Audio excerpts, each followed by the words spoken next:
बिस्मिल्लाहिर्रहमानिर्रहीम। अल्लाह ताला के फ़ज़ल करम और शुक्र के बाद आज की गुफ्तगू का आगाज़ करते हैं। मैं हूं काशिफ़ अहमद आपकी खिदमत में आम आदमी की बात के साथ हाज़िर। आज फ़वाद चौधरी को 2 रोज़ा जिस्मानी रिमांड के मुकम्मल होने के बाद सेशन कोर्ट में पेश किया गया। जो मनाज़र वहाँ पे नज़र आए, मैंने कहा पहले आप वो मनाज़र देख लें, तब आपको पता चलेगा किस दफ़ा जिस बंदे का सॉफ्टवेयर अपडेट करने के लिए कंपनी ने चुना है वो बंदा गलत है, गलत बंदा चुना गया है।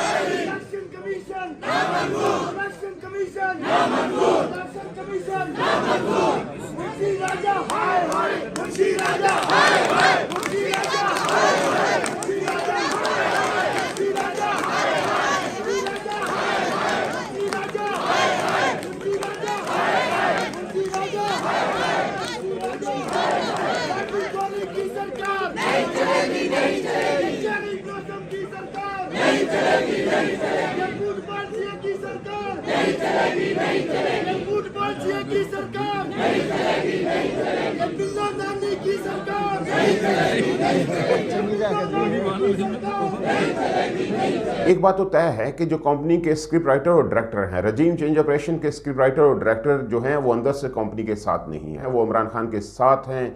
इमरान खान की मकबूलियत में बेबहा इजाफा कर चुके हैं। रजीम चेंज से पहले और रजीम चेंज के बाद इमरान खान की मकबूलियत में ज़मीन आसमान का फ़र्क पड़ चुका है, इसमें कोई शक नहीं। अब हम आते हैं अदालत में कि अदालत में वो आपने मनाज़र तो देखे जो बाहर कौम दिखा रही है, अब मनाज़र वो हैं जो अदालत के अंदर हैं। उसकी लम्हा ब लम्हा जो तस्वीर है वो मैं आपके सामने पेश करता हूं कि अदालत कोर्ट के अंदर क्या हुआ। बाबर अवान साहब वकील थे और बाबर अवान साहब ने इलेक्शन कमीशन की दचियाँ बखेर कर रख दी। यकीन मानिए हैरत होती है कि गिरफ्तारी जो फवाद चौधरी की है वो पुलिस ने की हुई है, यानी स्टेट ने की हुई है, लेकिन पेश वकील हो रहा है इलेक्शन कमीशन का। इलेक्शन कमीशन का वकील जो है वो जिस्मानी रिमांड मांग रहा है। कोई बंदा पूछे अकल के अंधे तुम्हारा क्या काम? ये पुलिस का काम है, प्रोसिक्यूशन का काम है कि वो जिस्मानी रिमांड मांगे। यहाँ पे इलेक्शन कमीशन जिस्मानी रिमांड मांग रहा है। यहाँ पे इलेक्शन कमीशन का वकील कह रहा है कि हमने घर की तलाशी लेनी है, और बाबर अवान ने उनकी लेकर रख दी, इलेक्शन कमीशन की लेकर रख दी। देखिए बाबर अवान के जो दलाइल हैं वो कमाल के दलाइल हैं, हर चीज़ को उनकी बेस के ऊपर उन्होंने हिट किया। और देखिए उन्होंने कहा जिस अदारे ने इलेक्शन करवाना है वो मुद्दई बना हुआ है, और कह रहा है कि इसके पीछे जो हैं सबको गिरफ्तार कर लें, फिर तो पूरे पाकिस्तान को जेल बना दे, सबको कैदी करार दे। उसके बाद कहते हैं फवाद चौधरी तहरीक इंसाफ के सीनियर रहनुमा है, फौजदारी कार्रवाई करने वाला सेक्रेटरी इलेक्शन कमीशन क्या शफाफ इलेक्शन करवाएगा? पाकिस्तान में बड़ी जेल बनाकर सबको उसमें बंद कर दें। कमीशन एक पार्टी बन चुका है। प्रोसिक्यूशन कहती है कि मजीद मुल्ज़मान को ढूंढना है। पुलिस जिसको पकड़ती है कहती है लाहौर में बैठे हुए बंदे का नाम लो, और तहरीक इंसाफ के रहनुमा शेर के बच्चे हैं, लाहौर में बैठे हुए का नाम नहीं लेते।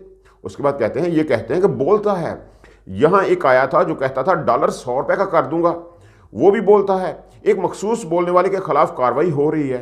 जजेस के बारे में क्या क्या नहीं कहा गया, वो अब वफाकी कबीना का हिस्सा है। फवाद चौधरी के चेहरे पर पर्दा डाला गया। फवाद चौधरी को कोई कुलभूषण यादव है? यहाँ दहशतगर्दी को पकड़ने वाली फोर्स फवाद चौधरी के लिए खड़ी हुई है। मुझे मेरे मुंशी पर फख्र है, मेरे मुंशी को सुप्रीम कोर्ट में भी मेरे साथ खड़े होने की इजाज़त है। मुंशी नहीं कहना, अदालत में पीटीए के वकला के कह के। उसके बाद ये बात जब अंदर हो रही थी तो बाहर जो मुजाहरीन थे वो मुंशी चोर, सारा टब्बर चोर है के नारे लगा रहे थे, और अदालत के अंदर ये सारी आवाज़ें बुलंद हो रही थी। उसके बाद बाबर अवान कहते हैं कि कोई भी ऐसा शहरी नहीं जिसकी सोच फवाद चौधरी जैसी ना हो, सबको मुजरम बना देंगे।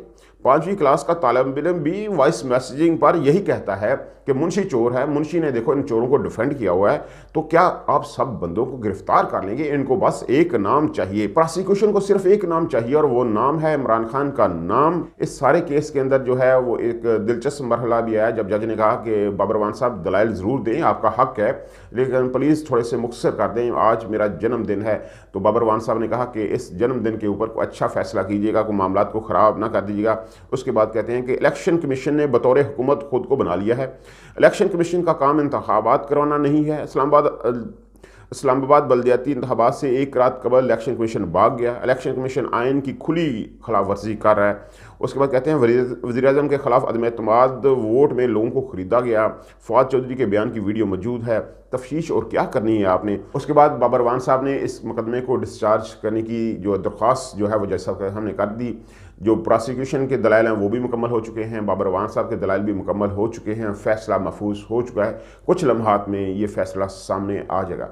खैर फ़ैसला जो भी हो, इसमें अब कोई शक नहीं रहा कि कंपनी बहादुर के जो डायरेक्टर और स्क्रिप्ट राइटर हैं वो उसके साथ नहीं है। इमरान खान की मकबूलियत में वो इजाफे का बायस बन रहे हैं। इस तरह के काम जो हैं वो अब इस माशरे के अंदर नहीं चलते। ये इमरान खान को बदलना चाहते हैं, ये चाहते हैं कि इमरान खान उन जैसा ही बन जाए, जैसे बाकी सियासतदान है वैसे ही इमरान खान बन जाए, उन जैसा करप्ट, उन जैसा चोर, उन जैसा माफिया जैसी सोच रखने वाला बन जाए। ये इमरान खान के ऊपर इतना जुल्म कर रहे हैं, उसके साथियों के ऊपर इतना जुल्म कर रहे हैं कि कल को अगर वो हुकूमत में आता है तो वही काम करे, जिद में आकर वही काम करे जो उसके खिलाफ किए गया है। लेकिन इमरान खान ऐसा नहीं है। इमरान खान उन जैसा नहीं बन सकता, इमरान खान करप्ट नहीं बन सकता, इमरान खान की सोच माफिया जैसी सोच नहीं है। इमरान खान पाकिस्तान के लिए सोचने वाला है। जो जो काम इमरान खान ने पाकिस्तान के लिए किए वो कोई माई का लाल नहीं कर सकता। यहाँ तो लोगों ने लूटा है, बेशुमार लूटा है, इस कौम को खाया है, बेशुमार खाया है। 70 सालों से यही हो रहा है। किसी ने शौकत खानम बनाने की कोशिश की और ये जालिम लोग जो हैं वो आज शौकत खानम के खिलाफ ही प्रोपोगंडा कर रहे हैं। ज़कात के पैसों के हवाले से इन्होंने प्रोपोगंडा किया, अरबों रुपए लगा दिए उस प्रोपोगंडे के ऊपर। ये अपनी कोशिश में मसरूफ़ हैं, लेकिन इमरान खान इन जैसा नहीं बन सकता। इमरान खान कभी चोर नहीं बन सकता, जालिम नहीं बन सकता। उसकी सोच अलहदा है, अल्लाह ताला ने उसको अलहदा सोच के साथ पैदा किया हुआ है, इसमें कोई शक नहीं है। और उसको पसंद करने वाली अवाम भी अब वो नहीं रही। 70 की दहाइयों वाली अवाम अब नहीं है जो आपकी बात के ऊपर यकीन कर ले। यकीन मानिए अब ये अवाम नहीं है। ये वेल इन्फॉर्म्ड लोग हैं, ये अब आपकी बात के ऊपर यकीन नहीं करेंगे। ये जानते हैं कि हक क्या है, सच क्या है। ये हक और सच के साथ खड़े हुए हैं। ये मान लीजिए कि इमरान खान सही सिमत में खड़ा है, आपको उसके साथ खड़ा होना पड़ेगा। पाकिस्तान अगर आगे जाना है, आज 260 का डॉलर हो गया, पाकिस्तान के पास ज़र मुबादला के ज़खायर 3 अरब डॉलर हो गए। किसी मईशतदान से पूछ लें कि पाकिस्तान की इस वक्त हालत क्या है। फाइनेंशियल टाइम्स ने आर्टिकल लिख दिया कि पाकिस्तान डिफ़ॉल्ट होने के बहुत करीब है। और पाकिस्तान बेहतर भी नहीं हो सकता क्योंकि पाकिस्तान के पास पैसा ही नहीं है। कहाँ से तेल लेगा, कहाँ से बिजली बनाएगा, कुछ भी नहीं है पाकिस्तान के पास। तो बेहतर है अभी वक्त है, अच्छा फैसला कर लें, लोगों को फैसला करने दें कि वो क्या चाहते हैं। ये डमी हुकूमतें बनाना छोड़ दें, ये चूं चूं का मरबा बनाना छोड़ दें, ये अपनी मर्जी की कठपुतलियाँ बनाना छोड़ दें। अब ऐसे नहीं चलेगा। पाकिस्तान के पास अब हिम्मत नहीं है इस तरह के तजर्बात को बर्दाश्त करने की। खुदा अभी भी वक्त है, बदल जाएं, सही सिमत आ जाएं, पाकिस्तानियों के साथ खड़े हो जाएं। उनको मौका तो दें कि वो सिलेक्ट कर लें, जिसको मर्जी चाहें वो फैसला कर लें, उनको फैसला करने दें। जितने पैसे पाकिस्तान की इम्पोर्टेड हुकूमत अभी ज़ाया कर रही है, इससे बहुत कम पैसों में नए इलेक्शन हो जाने हैं। वो हो जाने दें। खुदा एक दफ़ा हिम्मत कर लें, अवाम को फैसला कर लेने दें कि वो किसको चुनते हैं। फिर जो भी आए वो अवाम के लिए बेहतर होगा। फिर अवाम को कोई गिला तो ना होगा। लेकिन पाकिस्तान के हालात इस तरह मत बनाएं। पाकिस्तान तबाही के बहुत करीब है। अल्लाह ताला आपको आसानियाँ दे, आसानियाँ तकसीम करने का हौसला दे। आपकी मोहब्बतों का बहुत शुक्रिया।